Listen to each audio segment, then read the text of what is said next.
How are you Yeah, doing today? I'm good. How are you? Very, very good. I can see you're at home, so hopefully you have your lovely cup of tea next to you. You're ready for next hour of conversation about all things leadership, creativity, teams, and things that are hard for all of us, but especially for people in senior positions. Before we dive into Yeah. all these difficult topics, let's start with 10 rapid fire questions. Oh God. All right, let's go. Amazing. Are you ready? I'm ready. Good. Don't think too much. They're very simple. Say first thing that comes into your mind. What did you want to be when you grew up? Architect. How do you take your coffee? Flat white, espresso, If I have coffee, flat white. flat white. More of a tea person. See, you have the Britishness inside you. Your favorite city or place in the world? It's my farmhouse. It's called Skalholsvik, Iceland. Iceland. Haven't been to Iceland yet, but on my list.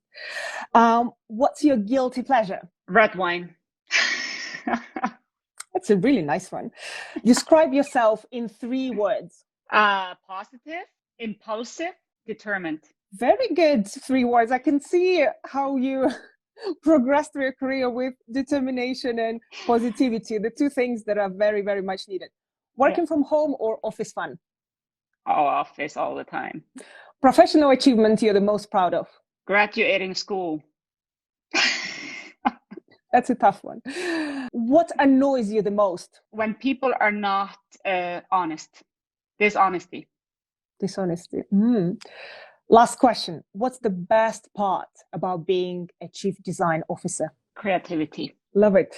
Thank you so much. We are done with the speed questions and all sorts of quick rapid fire. You did very well. Thank you. Let me introduce Fura properly because I feel like she has so much behind her, like in terms of experience and expertise, that I'm just so amazed that we'll have the next hour together, because seriously, this will be probably my most insightful hour. So Fura has been working in digital and design and creativity for the past 20 years. And currently she's a chief design officer at Huge Inc., an amazing creative agency that does all sorts of digital experiences and creative campaigns. But before that, she worked at multiple different companies. She was chief design officer at Publicis Sapient. She also worked for almost 12 years at RGA, where she worked on most famous accounts like Nike and other great brands that they had throughout their career. So I'm just amazed by everything that you've done in your life, as well as you won lots of awards. So again, it's just incredible that you achieved all of these things, and now you're leading another great company globally and another great creative team. Yeah. So let's go all the way back now to where it all started. You are from Iceland, and I've never been to Iceland. No. So tell me, how was it growing up there? Was there a lot of creative inspiration around? And where did you realize this kind of need for creativity, or that you are a creative person? First of all, it's amazing to grow up in Iceland. It's a very small community. It's like 350,000 people in the country. So it's a lot of freedom. It's like I was one of those kids that was walking around the city with a key around my neck, and when I was 6, and you kind of, it's this freedom and that it just comes really naturally. And I think when you have that level of freedom in your life, and you kind of are not being watched all the time, you do all kinds of things you're not supposed to be doing. You're just like, for example, no one needs to figure it out. No one has to find out. And I think that's really where creativity starts, right?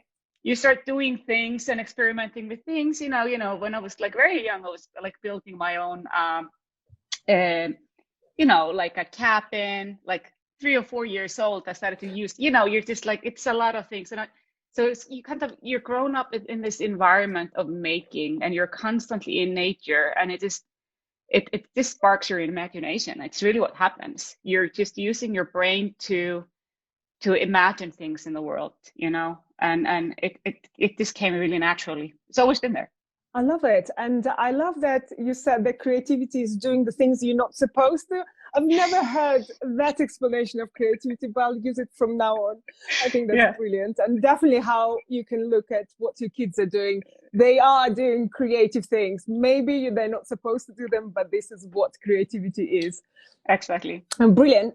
And obviously, since then you worked for all these fantastic companies and you progressed through your career, and now you're at this chief design officer, which I first of all is a very rare job title to have a C-level design person, and this is what I personally feel like more companies need to adopt, and I think the industry is definitely going that direction. So it's really exciting that you're at that level. But I can imagine throughout your career, you changed your identity, professional identity a lot. You mentioned you thought of becoming architect, and then you obviously dived into the world of digital, and then you were a designer, and then you were creative. What different identities did you have throughout your career? What did you feel like you were at different stages? I think what comes with age and experience is confidence, and being more comfortable with being who you are and having your opinions and speak up. I think maybe early on in my career, I always had good ideas and I was always open to experimentation. I think it's actually a key thing to do if you want to kind of get further. It's to take a little bit of risk and explore and do things differently than most people think things are supposed to be done. So I think that's breaking out of the mold is very important. So that came really naturally. But I think really being able to truly be who you are is actually like more difficult than it sounds, and it takes courage to do it. So I think maybe how I could frame it is, in the beginning, I was more trying to please others and trying to figure out what people wanted me to do and how I was supposed to behave. But then as you grow up, you become more comfortable in your own skin, and you realize that the things that you have to say and to show and to do are actually really valuable to the business, and you just have to stand by that. So that's probably my biggest shift, I would say. Oh, that's amazing. And I can imagine that's not easy to kind of build your confidence, especially working in a creative field when you're constantly judged, you constantly have to prove that your next thing, your next project is even better than the others. Were there any things that helped you build that confidence? How did you made it for yourself? I think what helps you build confidence is finding the people that you trust to work with you. And I actually think that's really a key. I mean, I was at RGA for 12 years. It was a really long time, but it was because I was in an environment where I was constantly learning, and I was surrounded by people who were better than I am. And like when you're in that type of environment, you're constantly learning, not only by the people who are above you, but also to the people that you work with and even the people that report to you. So I think it was very much around surrounding myself with talent that made me better. And that's how you build the confidence, because then you actually start really understanding what great looks like. Did you have that feeling? I feel like when you surround yourself with great talent, or at least that's what I sometimes experience, you constantly see people who are better than you, then that doesn't really help to build your confidence, because you realize that who am I to do all these things and be manager to all these people when actually other people were so good. Did you ever have that feeling, and how did you fight it? No, I didn't have that feeling, because I feel like my job was to find the talent and build those teams to be able to create the environment and do the work that I needed to do for our clients. And I think, you have to have that confidence. You have to have the confidence. My confidence is that I'm actually really good with finding great talent. And you asked chief design officer, what do they do? You find the best talent. You have a point of view on design. You know where design stands and where it's going, but it's almost like a curation job. Yeah, I mean, let's talk about this chief design officer for a second, because as I said, it is a very unique title, and being at a C-level, is not easy at all. Do you remember, so was it Publicis Sapient that you were promoted to Chief Design Officer? Yeah. Do you remember how that happened? Like, what was the feeling that you got from it? Okay, I made it. I'm now C-level person. I can, I don't know, retire. No, it didn't feel like that at all. It was, I mean, sometimes the reasons you get promoted is because your boss leaves, and that's exactly what happened. Donald Chestnut was my boss. He was a fantastic creative leader and still is. When he moved to another company, I got promoted into my role for EMEA, an international. I didn't feel like it was like a holy kind of like, oh wow, man, I really have to figure this thing out. It was more like, okay, I have to lean into this. What does it actually mean? How do I have to change my actions, or do they actually change? I think the one thing I realized was that I needed to have a really clear point of view on the industry more than ever before. And I needed to communicate the role of design within Publicis Sapient. And we leaned into that, the team, really early on, because you have to inspire your talent to stay, and you have to have a point of view on those things. So that's maybe the key thing. And then there is another piece of this that I don't know if people realize, but great creative leaders are actually great business leaders because we understand business. And sometimes I think about my role as, designing the future of businesses. I mean, that's really what I'm doing. And why wouldn't I do it for the agencies that I work at? Really defining the business, what we're going after, why we're doing it, how do we differentiate, and what is our role in the world. And so you have to kind of start operating at that level as well, when you go into that role. But that's just like learned by doing and applying the tools that you have learned all of those years when you're working with your clients to yourself. That's interesting that you mentioned the business side of being a creative, because that's exactly what happens when you get further along in your career. You have to understand the world of operations, of finance, of all the other departments that work in the company, whether it's your client's company, whether it's your own company that you lead. I can personally say it's not something that is easy to learn. How did you learn that, and where did you learn it? How did you pick up all this understanding? So operations is something that I actually like it. I mean, maybe that's weird, but I like to look at the business and see how we're doing, how we could do things differently, and all of those things. So a part of it was always an interest, I guess, for me. And then you just kind of have to lean more and more into it as you grow up in your career. I love that you said that you love operations. That's actually my secret, can I say, guilty pleasure. I'm for some reason obsessed with operations and logistics. I can't explain it, but that's something, maybe it's, our brain is structured the way that we as humans actually get pleasure from putting things in the boxes and arranging things in our brain. So we get our happiness hormones from arranging things and when things fit in. And I think I just maximize on that. So it's interesting that kind of operations is something that you're drawn to as well. But how did you physically, when you're in the boardroom with other CFOs, other board members, what would you say you maybe changed or learned throughout this kind of being in these meetings that kind of help you to be a better leader? Was there any particular things that you had to change about how you talk or how you explain design that help you to actually have better conversations? I think you have to develop empathy for the roles that people are in. It's like my job is to make sure that the creative output and the quality of the design and the craft is at the highest level. That has a really interesting tension sometimes with finance. So there is definitely, so you need to develop that kind of empathy for the other side of the business. But also, I think in the boardroom, you need to kind of put those things forward and you need to talk about them and figure out, okay, where do we dial up and how do we dial down? Or do we change the way we work? How do we actually make sure that we all win?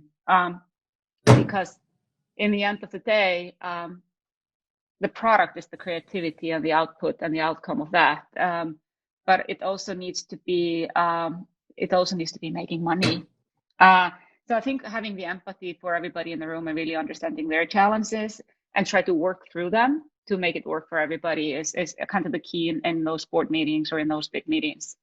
And I also just like have a little bit of fun. Sometimes we workshop through things and apply some of the design tools that we have and, go into smaller groups and do things. So like, I guess going back to this idea of just using our own tool set to operate a business, because if you really think about it, it is a design challenge, like I said earlier. So, yeah. Yeah, you mentioned empathy. That's something that we've been talking a lot recently as kind of main skills that obviously any designer needs to have, but funnily enough, any business person or any entrepreneur or any manager or leader needs to have, which is, but it's also one of the most difficult skills to acquire. And you also mentioned design tools that you use as part of kind of understanding challenges or business challenges. Are there any particular ones that you found? Let's take the most, I suppose,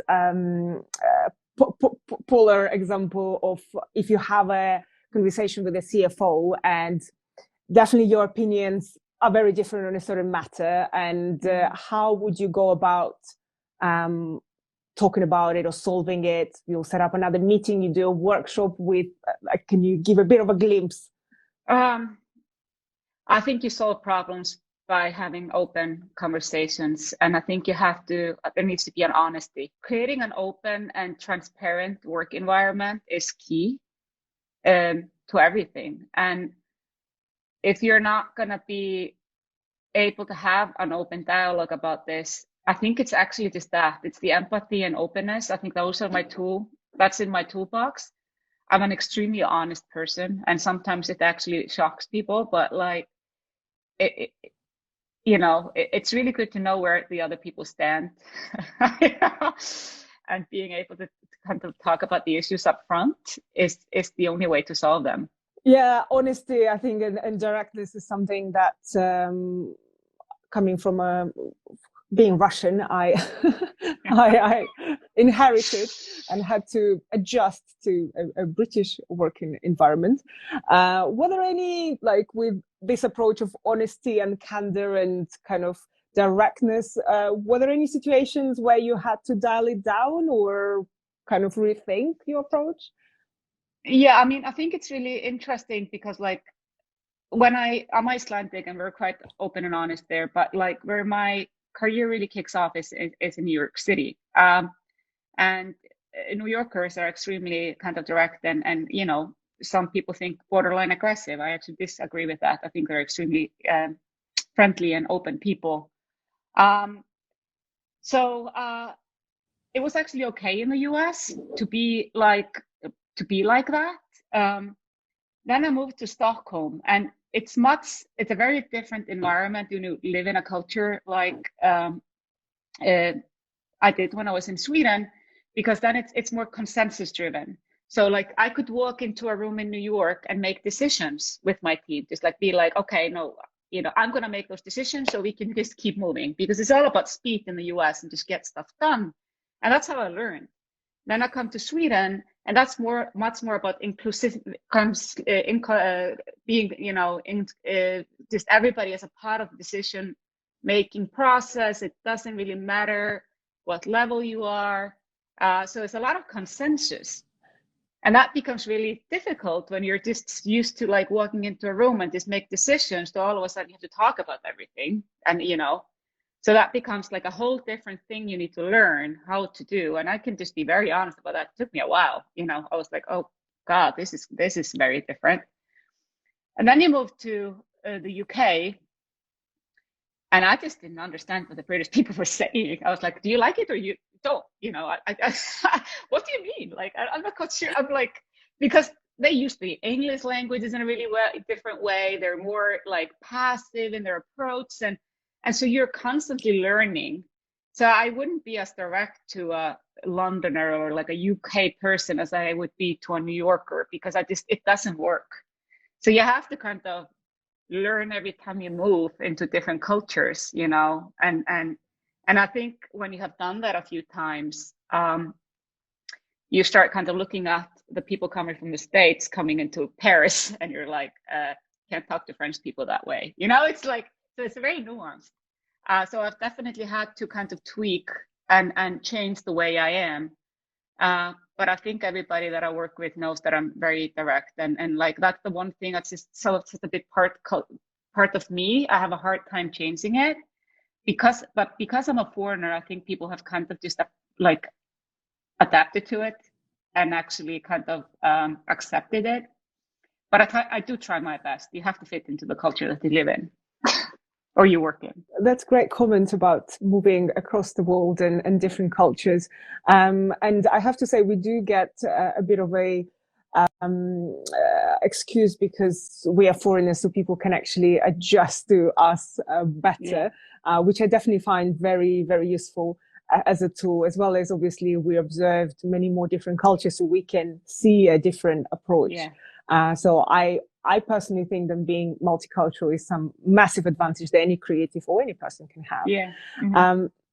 And talking about, because you mentioned a couple of things that kind of very important for you as a manager, as a leader, including empathy. You talked about understanding different cultures. You talked about directness and candor. What's your general philosophy around leadership? Are there any other things that you feel like personally important for you? Not for every leader, but like for you as a manager, as a leader, like something that you stand by and like important key points. I think it's important to be present as a leader. It's really hard because you have to, when you work in a large organization, like it's hard to be present for everybody, but I think it's very important to be approachable, like, and that people trust you. I want people to be able to come to me and talk about their issues, because I think the leadership role has changed quite a bit. I think now it's much more about, servicing people and actually help people. I think that's a really big part of my job, is to help other people succeed. And so listen. I think listening is a key thing. And I honestly have never had to listen as much as I've had to do for the last 12, 14 months, simply because of the situation in the world. And I have learned so much because yes, I'm a woman, but I'm not Black, it's so and there was so much dialogue around diversity and inclusion, and you have to sit down and listen, and then you have to really figure out how we're going to work through this, how we're going to create a more inclusive world within agencies, and how are we going to actually make all of this stuff work out. And to me, that is very important, listen and take action. That is a great advice, and starting with listening and not taking action. I think that's the step that a lot of people skip, kind of diving straight into fixing things and like just doing things rather than listening first. And definitely when we talk about cultures, I think it's a very important skill to have, to actually pause for a bit and listen. That's fantastic. And you kind of mentioned the team in the last year, and I can imagine it has been very challenging for all people and for teams and for creative teams. First of all, how did you motivate yourself throughout this time when there is a day where you seriously don't feel like it? you don't have any energy or patience, or are there any things that you do to get yourself out of bed or get yourself more productive? I try to exercise. It's honestly like it's the number one thing for me. It's like exercise and try to eat healthy and sleep. Sleep is like a thing that I need to do to kind of stay sane. And then one of the major things I did when London went to lockdown, I actually left the city and went to Iceland, just because I just couldn't imagine being locked inside for such a long time. So those are kind of the major actions that I've taken, I think, for the past year. But it's been hard. And I think we need to have a much more honest dialogue about what's been going on. Like, we thought that we're going to leave our office desk for like maybe a couple of months and come back. It's been, a year and 2 months. So it's been a really long time. there is a major burnout happening. There is Zoom fatigue. It's just you use different kind of channels in your brain when you spend 12 hours a day looking at the computer screen, and it's exhausting to a point that you just feel like there's nothing left of you when you're done with it. So, I think what people need to do, and I'm not good at this, to be honest, we have to build routines. We need to change the way we do meetings. We have to cut it down and take more breaks and take your holidays. Don't just keep working because you're not going to be going to like Mexico. It's like it's okay to take a break and to stay wherever you are and read a book. So I think last year has been extremely hard. I think we're all seeing it, and I think we're going to see the consequences of this past year and a half. It's going to be a year and a half at least for a really long time. I think people are like physically and mentally completely exhausted. Yeah, I feel your pain, and I definitely agree with all the points that you said about Zoom fatigue and just staring at the screen the whole day. I used to love meetings. Now meetings is a slightly different procedure. Exercising and staying healthy is always a good way to keep a bit more sane. But talking about your team, because you mentioned, part of obviously it is keeping yourself sane, put your own oxygen mask first. But then also you do look after people, you do look after the team. Are there any rituals, any ways that you figure out if you can motivate your team, if someone is down, if you feel like your team is losing energy? Are there any things that you saw help? I have to be honest, I think it's really hard.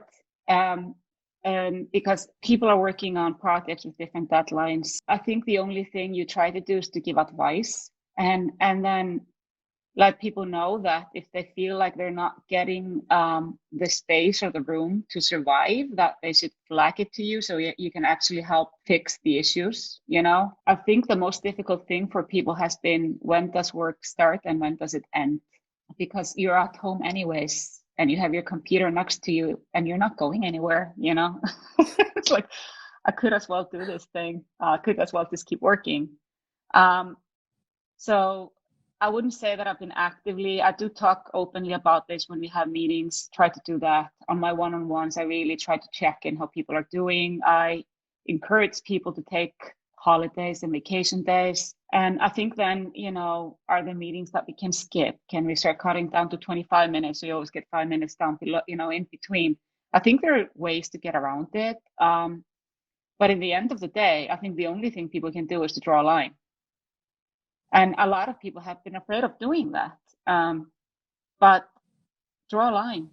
You have to draw a line. You have to make people know that you're gonna stop working at 5 p.m. and then you stop working at 5 p.m. And so I think it's the only way.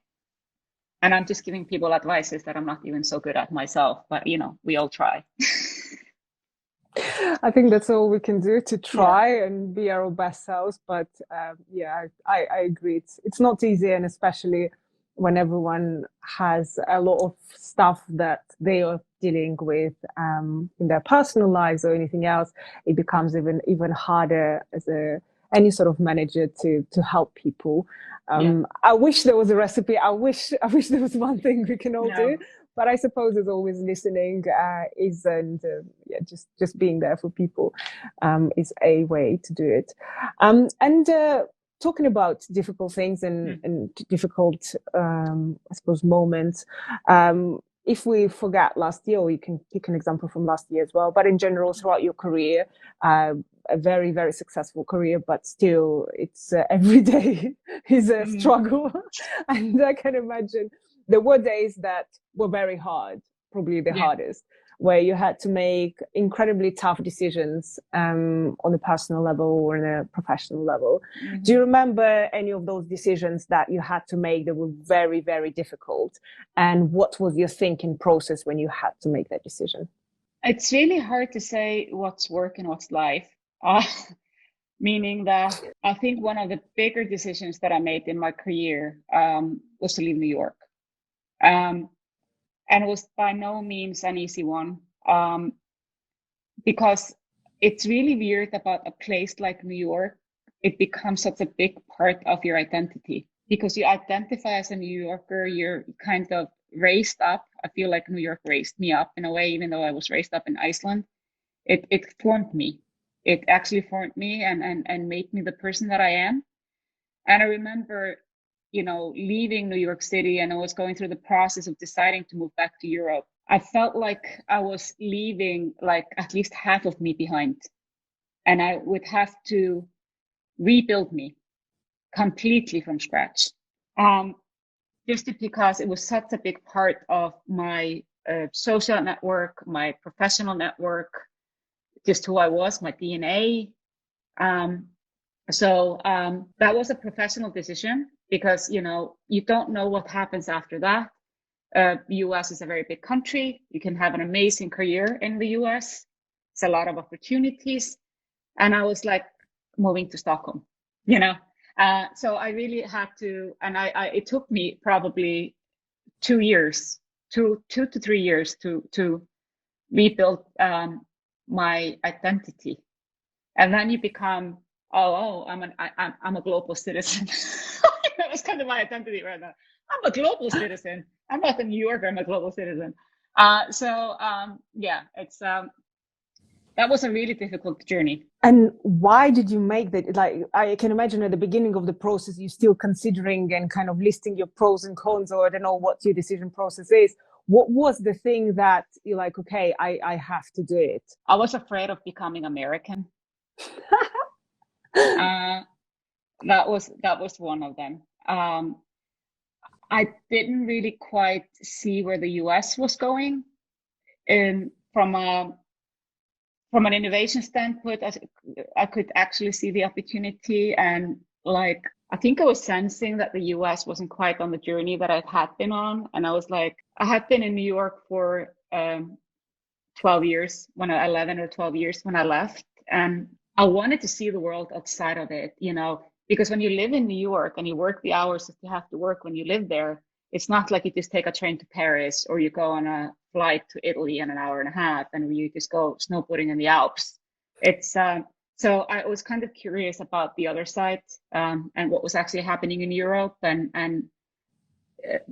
I wanted to try it. I wanted to live in a European, live the European lifestyle, I guess, instead of working so hard. It was on all the time. I mean, it was hard work, and it is very hard in New York. It's like it's really funny because people think sometimes they're working hard somewhere else, and I'm like, nah, you haven't seen it.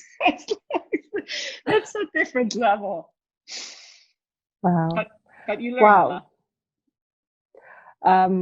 Yeah, that sounds tough, and also a very difficult decision to make. And I suppose with decisions like that, you never know if it was the right one until the years go by and you're like, okay, I survived. So you made a decision, you moved, and you mentioned that it was quite hard to adjust to a different country, to a different city. Can you talk a little bit through the emotions and kind of what did you feel in that moment? Have you ever doubted the decision that you made the right choice? And how did you get yourself out of that, I suppose, slightly negative state into the good life? Yeah. I moved from New York, which is always on, right? It's like 24/7 on. You can walk into a theater, you can get your nails done, you can have a massage, you can like have a drink, it's just constantly open, and your friends are everywhere. It's really easy to get around. And then I moved to Stockholm, which is a very different culture. If you want to buy, if you want to go out for brunch, it's very few places that serve brunch. And if you want to go and have dinner, all the restaurants close at 10 p.m. And if you want to have a spontaneous drink after work with your colleagues, they don't do that. They actually need to plan everything. You need to plan stuff. And it's just a different culture. And and I felt like, because I'm so used to living a very spontaneous life and making like decisions on the fly, and just, I'm not a planner. And then all of a sudden you're living in a place where everything needs to be planned. And I think I just had to work my way through it. And then I think what I did was, you just keep challenging yourself. Going back to this idea of challenging, I went from Stockholm to London. I did a lot of business in Turkey. I spent a lot of time in Istanbul. And then I started to think about it differently. I was like, okay, now I'm on a cultural journey. Now I'm just going to try to figure out how it is to work and live in different places and be an expert in that. And then that becomes a part of the DNA, and you start enjoying that journey. I love how you talk about your identity and kind of DNA of a person, because I feel like we can all relate to whether we moved countries and cities or whether we changed jobs or any sort of life circumstances that happened to us. We all attached to what we think we are. Yeah. And it's very difficult to change that attachment.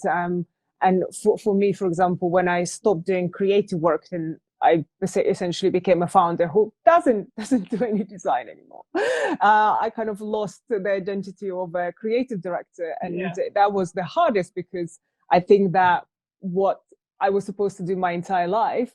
So I think it's quite interesting to see how you try to find new identities when you lose your previous one, and kind of constantly keeping your mind open that your identities will change throughout life. Even if you dreamt of being an architect from the age you were, 4, and kind of developed into the architect your entire life, what do you do when you retire? There will be a different identity. And, I don't know. I mean, that's a big one, right? It's I'm actually glad I didn't become an architect. I think I think it's been such a privilege to work in an industry that is still defining itself, because architect is, of course, still defining itself, but it's not like the type of work we were doing in digital back in 2000, 2001, when it was just like really trying to experiment and figure out what the internet could actually do. And now it just keeps going. Now we're going into virtual worlds, and it's almost like you're always inventing something, and like that is an amazing part, to be a creative who can invent stuff through digital medium. Yeah, that makes sense. And we started talking about the team and the kind of the leadership aspects. But I think another interesting part of that you already mentioned of assembling the teams is actually picking the candidates and choosing who is right for the job and for your company in general. Do you have any personal principles that help you when you meet someone to see if they're right, apart from their brilliant portfolio and whatever is the qualifying criteria? Yeah. I always look for the personality. It's, and I think all of us that do, but I think I've made some crazy bets on people that didn't show great portfolios. Just because sometimes you can see something in the rawness of the work. So I think, first of all, looking for people and personalities that have a particular kind of open mindset. You might see that they're not afraid of just saying something stupid, which is like not stupid, but like something that maybe is not expected. People that do and say something unexpected, like talk about ideas that are never going to be made. I think there's something in that I really love. And then, seeing the rawness in the talent. Sometimes the craft isn't there, but the idea might be amazing. Or the way they talk about stuff, the passion that they bring into the conversation is a great measurement of what type of person they are, And I'm a big believer in hiring in young talent and give people opportunities, because someone made a bet on me, and it's like, and I honestly didn't have a great portfolio when I was hired in. So like, seeing the potential, but I think you have to dig into mainly the personality, the openness of that person, and also just there is kind of a level of risk taking that I admire in the best creatives. Not being too precious, not think about it too much, kind of be a little bit more, gut feeling kind of a creative. Those people get actually really far, So I love that, but I really look for those kind of key ingredients. Do you remember the weirdest like most surprising candidate you hired for, I don't know, for the most random reason or for the most unexpected kind of path? Uh, that is a really good question. I think there are a couple of people that come to mind. One of them came in, was in Stockholm. It was actually with a design degree. He had really wacky ideas, like nothing was really well kind of refined. It was like not like really brilliantly executed, but it was just the personality. And I remember hiring that person, and I think he's a brilliant creative, and he's an amazing designer, and he lives in London now. I hired him in Stockholm, so I feel like his career took off. And then there was another one that I interviewed in New York, and back then we had people pitch to us ideas when they came for interviewing, and he pitched the empty retail store, and I remember being like, yeah, I want to hire him, because I knew, you know what he means. Quite bold, instead of going, oh, here's the user journey, and here are all the things, and here are the screens, and this is what we can do. It's just like, oh, it's an empty retail store, and you're like, okay, I get that, like. And that person has had an amazing career. So it's just fun to hire people that come in with, it's almost like you make a bet. You're just like, I'm going to make a bet on this one. Oh, I love it. And I love the idea of someone very clearly communicating an idea that, again, can resonate with people. Because I think that's one of the key, I suppose, skills for any creative person, designer, to very quickly communicate something that other people understand. So when you said empty store, I also got it. So I think that's a great way to actually look at something. And talking about hiring, what's a no? What is for you a red flag? You see someone and you're like, definitely, like, we can end this conversation now. I think it's when people talk about me and not us. It's like, there is nothing we make on our own. It's like, when you work in this industry and you work in creativity, like, it's a team of people that make things happen. And I think when people like talk too much about it's me, and not us, I think it's a red flag, in a way that I'm like, oh, are they going to be good collaborators? Are they going to be pleasant people to work with? That would be one flag that I have. And then if people complain a lot about their current employer, it also raises a flag. I'm like, well, you might be very unhappy at your current job, and we all get it, and it happens to everybody. Sometimes it's just a phase, sometimes it's a constant thing.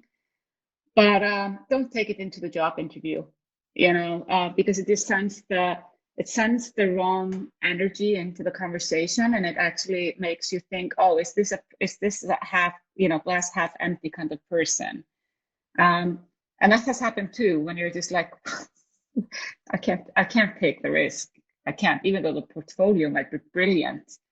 This is an individual might be really, really hard to work with, and might pull down the whole team from an energy perspective. So you just have to consider that. But the people who are self-obsessed, and the people who are negative towards current situation. I couldn't agree more. I think those two would be also red flags for me. So that's definitely good advice. Anyone listening, don't do that ever. Great. And well, I wanted to kind of finish off the conversation going back to kind of the idea of your career and kind of the leadership experience that you have. But let's talk about mistakes for a second, because I'm sure throughout this time you didn't figure out everything straight away.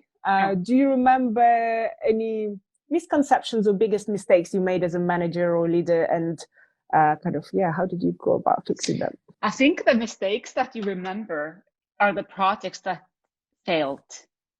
Sometimes it's like, it always happens that something doesn't go quite the way they were intended to. But I'm not going to mention any names or talk about the projects, but I remember a couple of projects that I've done that were beautifully executed, like beautiful, like from a design perspective, absolutely gorgeous. From like an idea and relevance and connection standpoint to connect with audience, complete failure. And I think this was when I was a little bit more junior, and I kind of knew I was trying to execute something that was perhaps a half-baked idea, we can say that. And it launched both of those projects. They were absolutely, like I say, absolutely amazing from a visual design perspective. But I think what I learned from those is like to speak up when I know that it's the wrong path. I was one of the creative leaders, but I was not the creative director. I should have said something, you know. So that's definitely a failure. Other failures is just big failures. I mean, enormous failures. And that might be when you're just, I think one thing, let's not call it a failure. Let's say I'm going to talk about it as a learning. There is something that I've learned as a creative leader in this industry, and I would encourage everybody to think about this. You have to really be sure that you love the people that you're going to be working with when you take a job. And I've been in situations where I have taken a job and my gut has told me, maybe not going to work out. It is right. It is a very tricky situation to be in from a career standpoint and from personal health, is to be in situations where you're not completely connected with the people that you work with on a daily basis. So that's been a big learning, the really big learning. And it takes a few failures to figure it out. And when you say the people, like, would it be a client that you just don't like? No, or people that you work with, like if your business partner is someone, or like your creative partner, which is, I've never had problem with my creative partners, by the way. They've all been amazing. But you just have to be very considerate when you make those decisions, because it's all about the day-to-day health of the working environment. And so I would just really encourage people to just work with the people that you love, even though you're going to get a little less paid. I would rather do that after my learnings than going after a better paid job and work in an environment that doesn't really celebrate who you are and give you the room to grow. Yeah, that's definitely a good learning, and all comes down to people at the end of the day. The people you work with, their empathy from you to them, and their empathy to you, and the more enjoyment you can get from those relationships, the better the work will be at the end of the day. So, yeah, we're all humans at the end of the day. No matter how much technology we use, we're all human. No, you have to. And I mean, it's actually like, yeah, in my previous interviewing cycle, like it was one of the most pleasant ones, you know, when you just meet all of those amazing people and you're like, okay, because it's really about sharing values, you know, and that's in the end, that's where it needs to come from. It needs to come from that. Fantastic. I feel like we are running out of time, actually. So I have one last question to ask you. So if you could go 5 years back, so at that point you were already, again, very well established, already very good at what you do. But if you could still give yourself a piece of advice that would save you a lot of time, energy, stress, whatever that is, what advice would you give yourself? I think it's work-life balance. It sounds a little kind of obvious, but it's really hard to execute. I think oftentimes when I look back, specifically after the pandemic and the life we've had for the last year and a bit, I think I was always on the move. I was always jumping on planes because I thought it was absolutely necessary to go and do that and that and that. And sometimes I was literally just in the air. I didn't see my team for maybe 3 weeks, a month. Get the balance right. Like, it's just not good for anyone. It completely ruins you. So I think maybe self-care and self-love is something that I would kind of give us an advice for that. We have to take care of ourselves first, and the job is second. Yeah, very relevant for 2021, taking care of ourselves, our minds, our bodies, and our lives. So thanks. That is a great piece of advice. And thanks, Fura, for joining me today, and everyone who learned a lot. And I definitely really enjoyed this conversation. By the way, if anyone is not following Wonderful Huge Inc. yet, definitely do that. They share incredible and fantastic work. But thanks for staying with me and answering all my questions. That was a fantastic discussion. Oh, thank you so much for the invite. I really enjoyed it. And as you all know, Fura will be one of our teachers at the Executive Program for Design Leaders. So I can't wait to actually dive deeper into all the secrets and experiences that she had throughout her career. And I can't wait to meet everyone who will be attending the program as well. But for now, thanks again for joining, and thanks, Fura, for being with us this evening. And follow FutureLearn Academy for more interviews like this. And until next time. Thank you. Bye. Bye.